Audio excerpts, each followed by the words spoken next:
Welcome back to Kin in Line. This I make part 117. Sometimes on this occasion particularly, I took some really cheap paper with me to the beach, probably King's Beach in Port Elizabeth. And I just had a ball. I mean, I must have done about 20 or 30 quick sketches of people of the passing parade. Took them home and watercolored them, and everything seemed to work.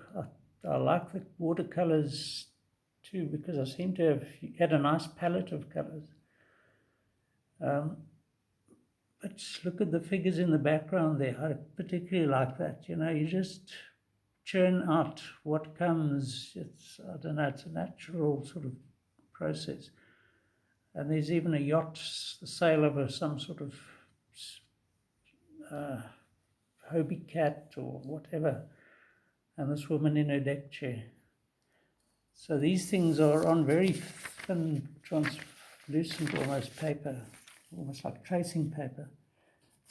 And they're going to eventually decay, but they've survived since 1985, as you can see here. And I even signed them, so I must have been quite happy with them. So here we've got a woman reclining in a bathing suit and half a figure suggested there in the background.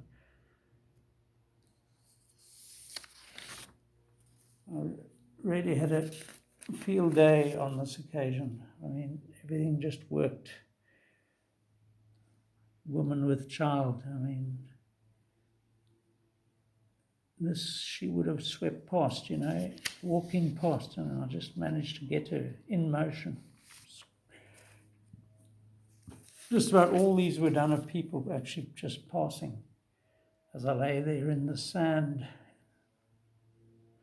look at this guy. You often get these thin, wiry fellows with their tight underpants, like Speedos or whatever.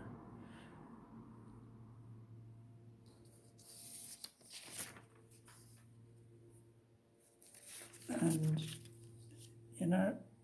a woman's shape, and probably exaggerated, but it certainly is very feminine.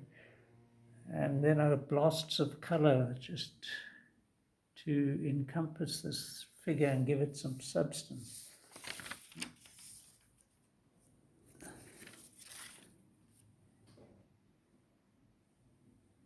Again, I've dispensed with feet quite often because they kind of just have to be assumed to exist.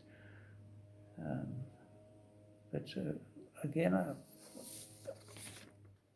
this little flourishes of watercolor certainly work. Because I would have done all these watercoloring in one quick bash, And yeah, I'm just so chuffed with how it all came out.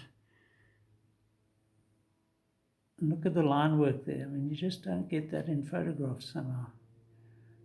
All paintings. And here, soft pencil on this kind of, you can see how transparent this paper is. So on that sort of paper, for some reason, I don't even remember what sort of cover this book had, this sketchbook. So here's a lifesaver type or a paddle skier setting off through the little waves. The waves are always quite small that's King's Beach. Quite a safe beach, comparable, because it's in the heart of the bay, right next to the harbour wall. It's built up since the harbour wall was built in the 1920s, 30s. And the sand developed there. And when the royal family spent a night on their train right next to the beach, they named it after the king, King George VI. And Elizabeth was there. She apparently swam there. She was about 20, I think. Well, she was born in 21. I think she turned 21 in South Africa. in 47. So yeah, a dad playing with his little kid. Again, I mean, for me, this is quite incredible that just in about 6 lines, I've got this child moving, dad on his hands and knees, playing with him. And here, likewise, a few lines, and I've got a dad carrying his daughter on his shoulders. Suggestion of the Cape Recife headland in the distance, but also quite curious to see. It looks like it's just a sort of illusion, really, but that looks like a big eye on his head, just there, looking back up at the kid. But it obviously wasn't meant to be that. And then, what is the beach without a nice, slender young lass in a white bikini?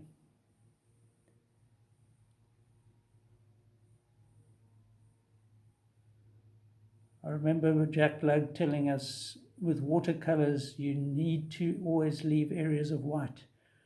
That enables the work to sort of sing, get a nice high pitch to it. And yeah, I think it really works in this case.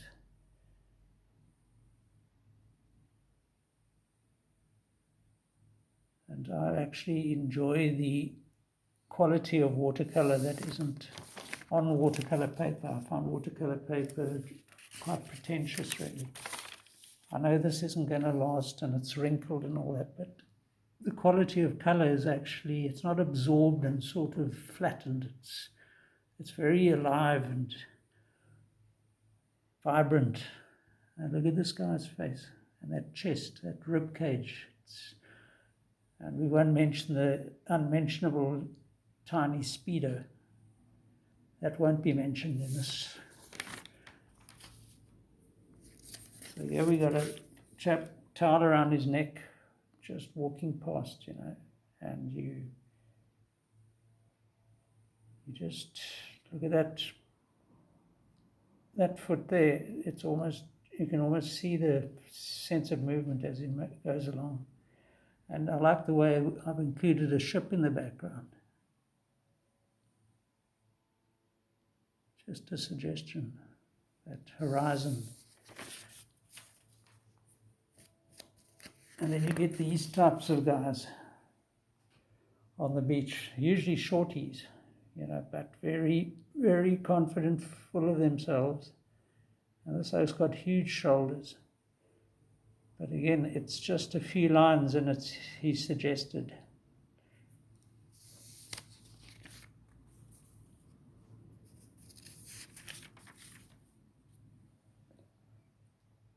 And on every beach has a dog or two, which you hope won't foul up the sand. But I think here I've sort of done some foreshortening. So he's got this, the dog is right in our faces, and there's the old look-alike owner. They always tend to sort of start to look like their dogs, or vice versa.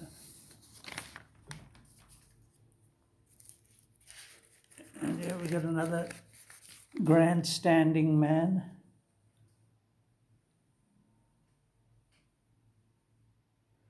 I actually like the fact that I didn't have to bother with hands and feet here. In this case, I think they just would have been superfluous, really. And also my limited palette is, I need to learn a lesson here, because often it's easy to overdo the number of colors you use. Here, I've got this guy sitting here. Just look at that face. It's just one basic squiggle and you've got a face.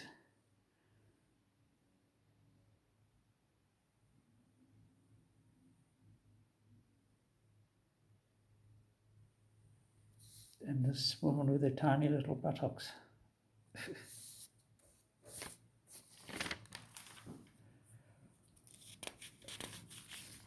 I haven't drawn it, but there's probably an ice cream somewhere tucked away in this guy's hand somewhere. Looks at the type who would be eating. Again, I mean, I'm actually marvel at my painting in my sort of watercolouring of these drawings, because it works so well on just about every one of them. It's amazing that I didn't screw a few up.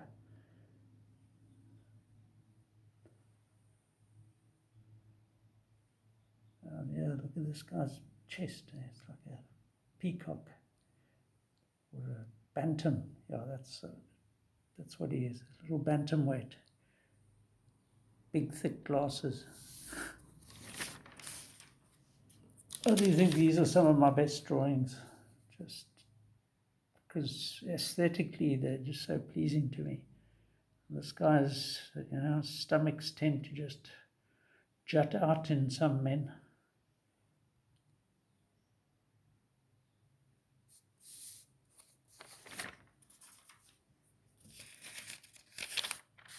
And this is like a dandy.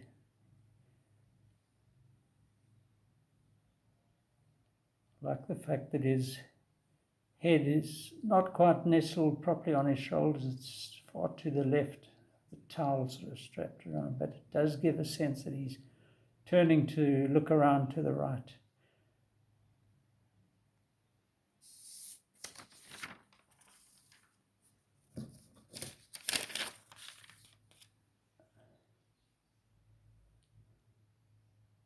A couple of little yachts again, a few sails just to locate the picture on the beach.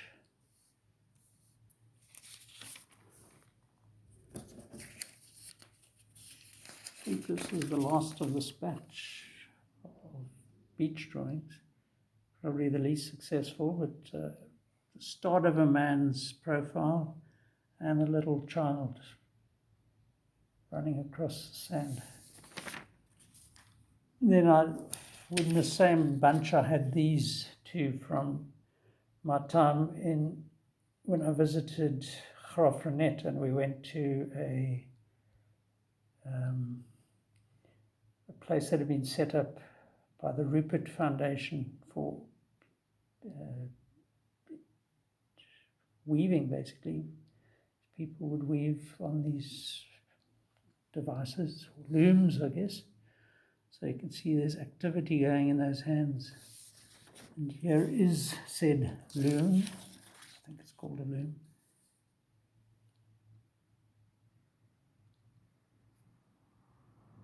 Unfortunately, the paper, as you can see, is aging before our eyes. And this could be somewhere in Paris, but I think this was also done in Graaff-Reinet. Guy with an accordion. I mean, where would you see that today? In South Africa.